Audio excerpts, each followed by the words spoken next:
Senhor presidente, senhores vereadores, todos que nos acompanham, nosso boa tarde.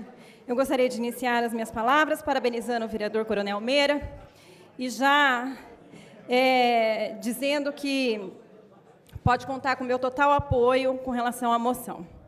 Presidente, essa semana nós estamos em comemoração à Semana da Mulher. E considero bastante oportuno e importante que essa discussão seja trazida a essa Casa Legislativa.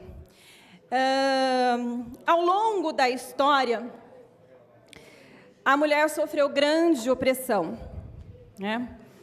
Mutiladas em alguns países da África, censuradas em países islâmicos, onde são proibidas de exibir o rosto, subjugadas como escravas e prostitutas em regiões da Ásia, lastimadas como filha única por familiares chineses.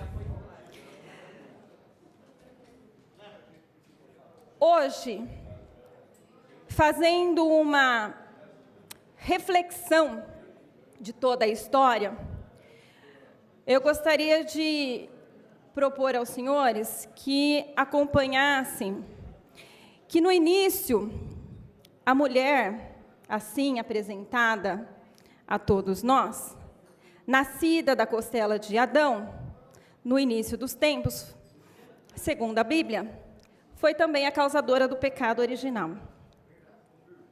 Isso aí, vereador Serginho.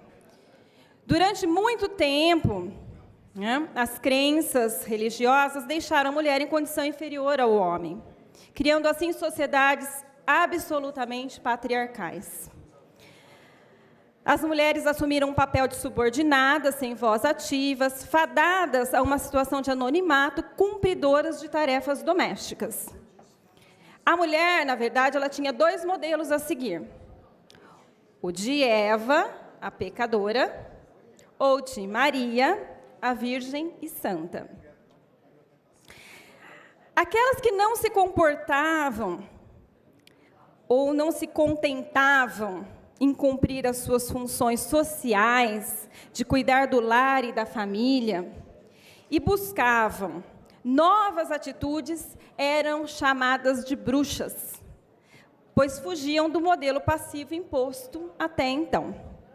A mulher, em especial, as parteiras, as que faziam uso de ervas medicinais, as que exerciam liberdade sexual e religiosa, entre outras, eram executadas de forma brutal, torturadas, afogadas ou queimadas, para que o fogo purificasse a sua alma.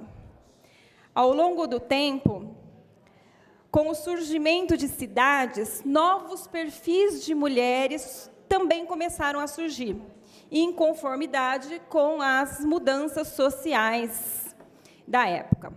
Com a Revolução Industrial do século XX, o êxodo rural e consequente ocupação das cidades, a mulher, junto com o seu marido e filhos, é obrigada a sair de casa e trabalhar. Entretanto, recebendo, por isso, salário muito inferior ao dos homens. Porém, isso não a igualou a figura feminina com a masculina, apenas criou mais uma responsabilidade para a mulher, que agora, além de cuidar da casa, dos filhos e do marido, ela passou também a ser operária.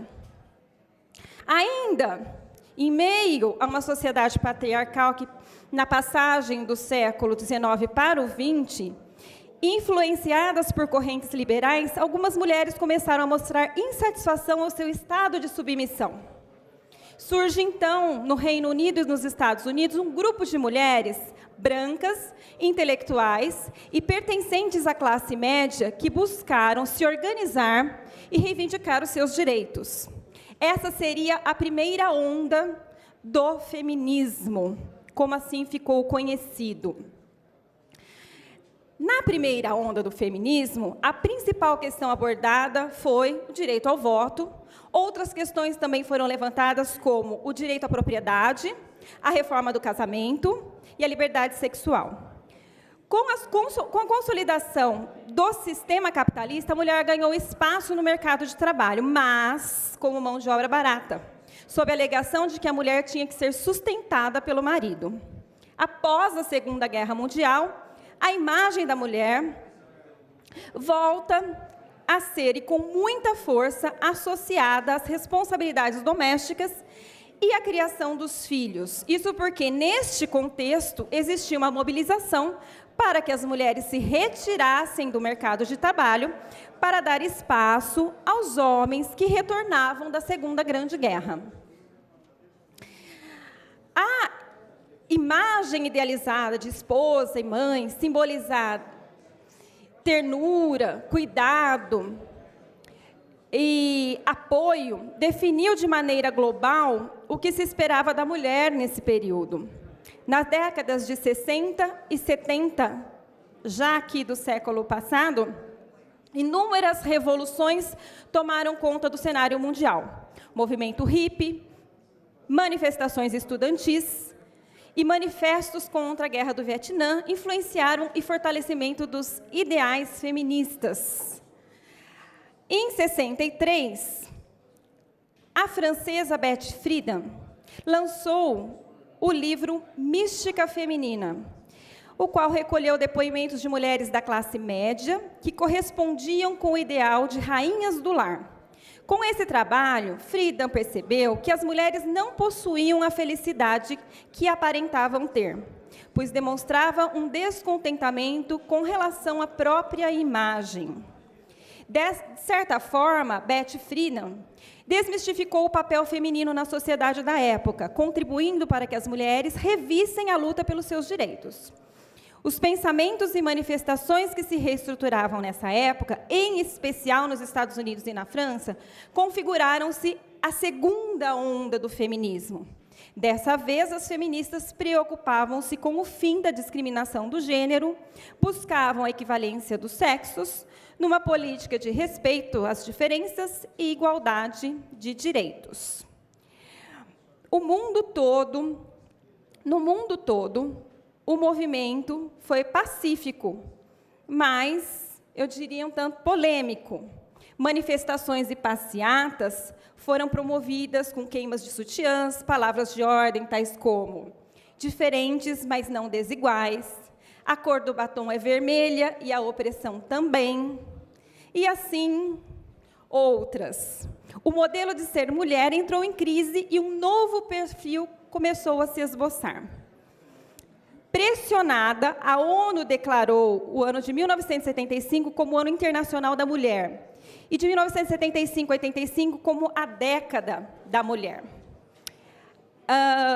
A partir da década de 80, o movimento feminista repensa suas ações e aprofunda as discussões já travadas nas gerações anteriores, como o papel e a função da mulher na sociedade. Todavia, mesmo com as reivindicações, a mulher contemporânea continua a sofrer preconceitos. Falta de valorização social, econômica, identitária.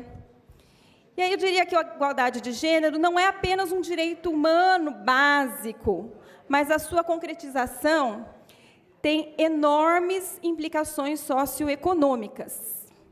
Empoderar as mulheres, né, esse termo que é tão falado, impulsiona a economia, economias mais prósperas, estimula a produtividade e o crescimento. No entanto, as desigualdades de gênero permanecem profundamente arraigadas nas sociedades. Muitas mulheres não têm acesso à educação, à saúde, ao trabalho, enfrentam disparidades salariais, ocupacionais, de segregação e de gênero. Mulheres em todas as partes do mundo sofrem violência e discriminação.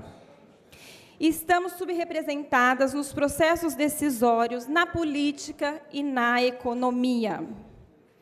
O Brasil tem o terceiro pior índice de participação feminina na Câmara dos Deputados, de toda a América Latina e Caribe, que compreende 34 países desta região. Das 513 cadeiras da nossa Câmara dos Deputados, 51 são ocupadas por mulheres, ou seja, 9,9%. bem abaixo da média regional, que é de 28,7%. Os dados são do Anuário Estatístico de 2016, publicado pela Comissão Econômica para a América Latina e Caribe, CEPAL, da ONU. Podem confirmar lá. Já acabou meu tempo, presidente? Só para encerrar, então.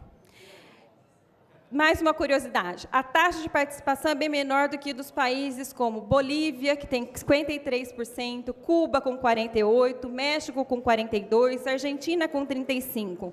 No Senado somos 16%. Na Assembleia Legislativa de São Paulo, 9,57%. E aqui na nossa Câmara Municipal, 17,64%. Eu tenho muitos outros dados econômicos para passar, mas os meus 10 minutos não me permitem. Então, presidente, eu já gostaria de deixar a minha inscrição para a explicação pessoal. Muito obrigada.